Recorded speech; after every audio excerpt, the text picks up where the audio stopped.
He listened for footsteps, for the creak of the stairwell, for anything human. Nothing. He stared up at the vent above his bed.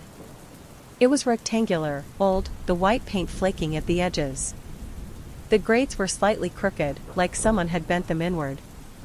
And behind it, black. Pure, unmoving black. "Caleb," the whisper came again. A little clearer this time. Younger. A child's voice. And it wasn't coming from the hallway. It was coming from inside the vent. He leapt out of bed, heart hammering, knocking over a box with his knee. It clattered loudly, and for a moment, he expected someone, or something, to react. But all was silent again. "Mom," he called out. This time louder. Footsteps hurried upstairs. His mom appeared in the doorway, still wearing her sweatshirt, her hair tied up. "What? What's wrong?" "I heard someone," Caleb said. A voice. It said my name. Lena frowned, stepped further into the room. "Where from?" He pointed at the vent. She looked up. "It's just the ducts, honey. Old air systems make noise. It's probably the house settling." It said my name. She smiled softly, kneeling beside him. "I know it's spooky. You're in a new place. Strange noises. Believe me, I get it. But there's no one in the vents. This isn't Coraline." She squeezed his shoulder. "Want me to sleep up here tonight?" Caleb thought about it. But her eyes looked tired. Her hands were calloused from months of packing, working 2 jobs, trying to hold everything together. "No," he mumbled. "I'm okay." She kissed the top of his head. "Proud of you." She left the room, and Caleb was alone again. He looked up. The vent was still. But just as he crawled back into bed, the whisper returned, gentler this time, almost sad. "Don't leave me up here." The next morning, sunlight streamed through the slits in Caleb's blinds, washing the room in a pale gold. It should have made things feel safer. But instead, the room felt emptier. Like something had been there all night and only just slipped away before dawn. He looked up. The vent was still. Too still. The dust inside hadn't shifted, yet something felt wrong about the angle. It looked slightly more open than before. Downstairs, his mom was humming to herself as she unpacked the last of the kitchenware. A kettle hissed on the stove. The smell of toast drifted into the hallway. Caleb sat at the table, spooning cereal into his mouth, eyes vacant. "You look like you didn't sleep," Lena said, pouring coffee. "I didn't," Caleb muttered. She gave a gentle, sideways glance. "Still hearing things?" He nodded. "Well," she sipped her coffee. "Maybe you should keep a journal. Sometimes writing things down helps you deal with dreams." "You were dreaming, right?" He didn't answer. He wasn't sure. Later that day, Caleb explored the house while his mom made calls about work. The attic door was just outside his room. The wooden hatch had a frayed cord dangling from it like a limp finger. He gave it a tug, and the ladder creaked downward like it hadn't been touched in years. He climbed up. The attic was cramped and hot. Dusty insulation lined the walls. Boxes marked "previous owner" sat in a crooked stack, covered in spiderwebs. But it was the vent that caught his eye. It led from the attic wall straight into his room. The duct was narrow. Too narrow for anyone to crawl through, but something had clearly shifted inside. There were fingerprints in the dust, small ones. Like a child's. Then, he noticed something else. A small pink ribbon, tangled in the edge of the vent opening. It looked old. Faded. Dirty. He picked it up. And that's when he heard it again. A whisper, this time from behind him. "You found it." He spun around. No one. Just the low hum of silence. And the feeling of eyes watching from the dark corners. Caleb stumbled back from the whisper, nearly tripping over a loose floorboard in the attic. His breath caught in his throat. He scanned the dusty darkness, his eyes darting between shadowy boxes and exposed beams. "Who's there?" he called out, voice cracking. Silence. Only the faint creak of the house responding to his weight. He looked down at the ribbon in his hand. It was pale pink, once satin, but now frayed and stained. A small rust-colored blotch marked one end, dried blood, or just something spilled long ago. He slipped the ribbon into his pocket and hurried back down the ladder, slamming the attic hatch shut with a dull thud. That afternoon, he stayed in the living room. Away from the vents. Away from the silence that lived upstairs. When Lena returned from grocery shopping, she noticed immediately. "You haven't been in your room all day," she said, dropping bags on the counter. "I heard something again." "In the attic this time," Caleb replied, quietly. Lena raised an eyebrow. "You went in the attic?" "I had to see where the vent led." She sighed. "Caleb, it's not safe up there. That wood could cave in. It's not even insulated." "I found something," he added. Slowly, he pulled the ribbon from his pocket and laid it on the counter between them. Lena stared at it. "Where'd you get this?" "Caught in the vent. Right where it connects to my room." She picked it up gently, turning it between her fingers. Her brow furrowed. "Looks old. Like, real old." Caleb's voice was low. "I think there's someone in the vents." She laughed nervously. "There's not, baby. I heard her. She said, you found it. Just now." Lena's eyes flicked up to his, and for the first time, she didn't speak right away. Her smile faltered. That night, she let Caleb sleep on the couch. And that was when it happened again. As he dozed off under a blanket in the dim glow of the television, the house exhaled, an unnatural groan that rolled down through the walls like a moan. The air vents rattled. And from the corner one, just above the fireplace, he heard the same childlike voice. "You can't hide down here forever."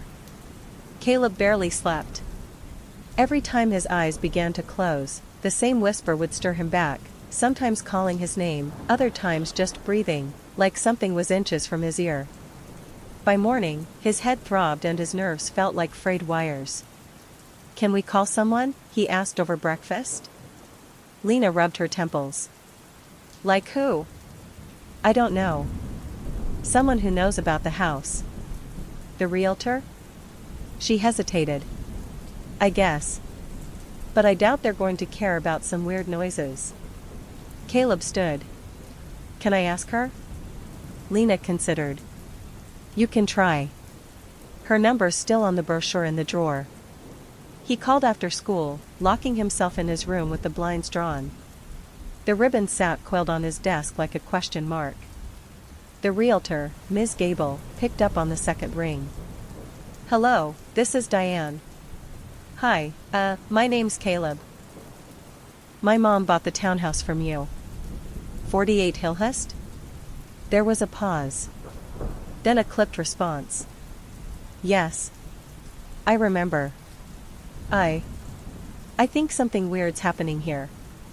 I hear noises. At night. In the vents." Another pause. Longer. Caleb swallowed. "Was someone living here before us? Like, someone who went missing?" "I'm sorry," she said flatly. "I don't have any information about that. There's a ribbon I found in the attic. It was stuck in the vent. It looked really old." She was quiet for several seconds. "Do you believe in ghosts, Ms. Gable?" Caleb asked. A long breath. Then, "That house has a history. But I was advised not to disclose certain things to avoid upsetting buyers. If you're hearing something, you're not the first." "What happened?" he pressed. "I can't say more than that," she said, her voice suddenly trembling. "But, if it's the girl, don't talk to her. Don't answer her questions. Whatever you do, don't let her think you're listening." Click. She hung up. Caleb sat frozen, phone still to his ear. The house around him felt colder than it had before. Above him, the vent let out a low, raspy sigh. And from it came a whisper, soft, pleased. "You answered." Caleb didn't sleep that night. Not even on the couch. He sat in the hallway outside his bedroom, knees pulled to his chest, flashlight clutched tight. Every few minutes, he pointed the beam up at the vent above his bedroom door. Each time, he expected to see something peeking back, a face, a hand, a flicker of movement. But the darkness beyond the slats never changed. Still, he could hear her. Not just whispers anymore. Movement. The soft scraping of nails on metal. The faint rustle of what sounded like fabric, maybe that same pink dress brushing against the inside of the duct. And once, clear as day, a single knock from inside the wall. Like she was trying to come through. The next morning, Lena found Caleb asleep sitting upright in the hall, head against the wall, flashlight still on. "Caleb," she whispered, shaking him. "Did you sleep here all night?" He nodded slowly. "She's trying to get out." Lena crouched beside him. "Who is, baby?" He looked at her with wide, dark-ringed eyes. "The girl in the vent. She wants me to talk to her. The realtor said not to." Lena's face paled. "You talked to her?" "I only said one word." Her lips pressed together. "I'll call someone. Maybe we can have the ducts sealed. Or something." Caleb nodded, but inside, he already knew. It was too late. That night, the whispering began earlier. "Caleb. Caleb. Caleb." She was singing now. Not a melody he recognized. Just a child's voice humming a broken lullaby. Off-key. Over and over. And then, movement. He heard the soft pop of the vent grill shifting. Slowly. Screws unwinding themselves in soft, metallic squeaks. Caleb held his breath, eyes locked on the vent above his bed. Something was coming. A small, pale hand reached through the slats. Thin and grayish-blue, the nails yellowed and cracked. Fingers flexed like they were testing the air. Caleb screamed. Lena raced in, flipping on the light. The hand retracted instantly. The vent grill sat still, as if it had never moved. But the screws were on the floor. They didn't talk about the hand. Lena spent the next morning on the phone with a handyman, insisting someone come by and bolt the vents shut. "There's a rat," she lied. "Big one. Probably rabid." Caleb knew better. He could still feel the cold of her fingers in the air, even though they never touched him. It wasn't just that she existed, it was the intention behind her reaching. Like she was testing him.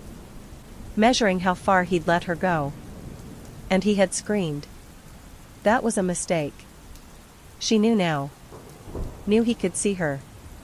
When Lena left for work, Caleb stayed behind, faking a stomach ache.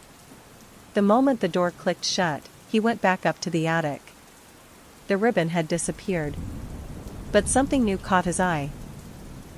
Behind a cracked section of wall near the vent, something had been stuffed into the insulation, an old, leather-bound journal, its spine split, pages warped from age and moisture. He pulled it free and sat in a corner of the attic, light slashing through a small vent hole. The name scratched into the front cover made his skin go cold. Eliza Wren. Age, 9. The first entry was dated November 3, 1962. Mama says I have to sleep upstairs now. She doesn't like my crying. But I don't want to be alone. I hear things when it gets dark. Sometimes, I hear my name being called from the walls. But no one believes me. He flipped ahead. Mama locked the attic door again. She said it's for my own good. I tried to scream but no one came. I think I'm going to be up here a long time. Further still, an entry so faint, the pencil lines were smudged from what looked like tears. I can hear them breathing in the walls. The other voices. They say I'll be like them soon. But I don't want to disappear. I want someone to find me. The final page had no words. Just a tiny handprint, pressed in faded blood. And underneath it, the last scrawled message. I'm still here. The attic felt different now. Caleb sat for a long time after reading Eliza's journal, the soft creaks of the wood around him echoing with each turn of the page, each whisper of memory. The silence no longer felt empty. It felt crowded, as if invisible eyes blinked open in the darkness, watching from the corners. When he returned to his room, he brought the journal with him, hiding it beneath his pillow like a secret lifeline. He kept glancing up at the vent. The screws were back in place, his mother had tightened them again, but they seemed looser now, like they could fall at any second. That night, Caleb didn't sleep. He waited, listening. The house was quiet until just past 2 a.m. Then, the hum began, soft at first. A subtle vibration in the walls. The kind you don't notice unless you're really, really still. Then the singing returned. Only this time, it wasn't coming from the vent above his bed. It was outside his door. A child's voice. Low, breathy, almost unsure. Rockabye baby, in the treetop. The old floorboards in the hallway creaked slowly, one at a time, as if someone small and barefoot was walking, dragging her feet. Caleb clenched his blanket to his chest. His lamp was on, casting a pale light around his room, but the door was in shadow. And then, he saw it. A shape. Just past the crack beneath the door. A shadow paused there. He sat up. Slowly. The singing stopped. Then, a knock. 1, 2, 3 soft knocks. He stared. Go away, he whispered. And then, her voice. Why don't you open the door? He didn't answer. The shadow moved. Slowly. Rising. And then, she peeked under the door. One eye. Milky. Dead, but wide open. Just below the crack. Staring directly at him. Caleb choked on a scream and scrambled to his feet, stumbling backward into the desk, knocking over his lamp. By the time he turned around, the shadow was gone. But something was scratched into the bottom edge of the door in jagged, childlike handwriting. Let me in, Caleb. I'm lonely. Lena didn't believe the scratch marks. They were already there, she insisted. It's just old wood. Could have been anything. It spells my name, Caleb whispered. She didn't answer that. He stayed home again the next day, eyes glued to the floor, hands clutched tight around Eliza's journal beneath the blanket. He hadn't told his mom about it. Not yet. The entries haunted him too deeply, whispering truths too fragile for the world outside the attic. Midday, curiosity gnawed at him. If Eliza was real, and she was, maybe there were records. Maybe someone else remembered her. He opened his laptop and searched Eliza Wren, Hillhurst Townhomes, 1960s. The results were buried deep. Old newspaper clippings scanned into dusty archives. But one headline made his chest tighten. 9-year-old girl vanishes in home, parents suspected. Published, December 3, 1962. He clicked. The article was short. Details blurred by time. Eliza Wren, age 9, was reported missing by neighbors in late November after no one had seen the girl outside for nearly 2 weeks. Her parents claimed she ran away after an argument. No signs of forced entry were found. Investigators searched the home but found no evidence of foul play. The case went cold. Her body was never recovered. At the bottom, a black and white photo. Eliza stood on a porch, his porch, wearing a pale dress with a pink ribbon in her hair. Her expression wasn't happy. She looked distant. Frightened. One hand clutched the banister like she might fall. Caleb stared at her for a long time. Then he heard something behind him. Scratch. Scratch. Scratch. He turned slowly. The closet door rattled once. Then stopped. He stepped toward it, every part of him screaming not to. But when he opened it, there was nothing inside, just old hangers, his jacket, and a draft of air pulling coldly from behind the drywall. A vent. On the inside of the door, a single phrase was scrawled in faint, childish handwriting. They wouldn't listen to me either. Caleb stood frozen in front of the closet door, heart pounding in high. The chilling message staring back at him. They wouldn't listen to me either. He swallowed hard, fingers trembling as he closed the closet silently. The house suddenly felt suffocating, thick with the weight of unseen eyes. The vents above him whispered faintly, a chorus of breaths blending with a soft, desperate sobbing.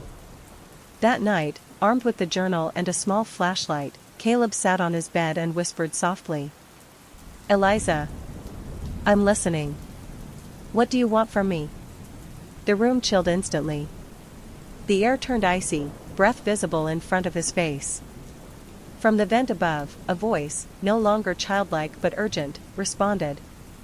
"Freedom." "Freedom from what?" Caleb asked, voice barely a whisper. "The walls. The dark. The silence." A cold hand brushed his cheek, not a threat, but a plea. The vent grill rattled violently, then suddenly popped loose, falling to the floor with a hollow clang. Caleb's flashlight flickered as the darkness behind the vent stretched and writhed. From the depths, a pale, sorrowful face emerged, the face of Eliza, her eyes shimmering with years of loneliness and pain. "Will you help me?" she asked, voice trembling. Caleb nodded, tears stinging his eyes. Together, they uncovered the truth hidden in the attic, a forgotten crawlspace where Eliza had been locked away, her cries muffled by the walls. With help from the authorities, her remains were finally given a resting place, and the vent sealed for good. From that night on, the house was SI. The vents no longer breathed or whispered. And Caleb, he finally slept. But sometimes, in the quiet moments just before dawn, if you listen closely, you might still hear a soft lullaby, carried gently on the wind. A girl's voice, finally free. "Good night, Caleb."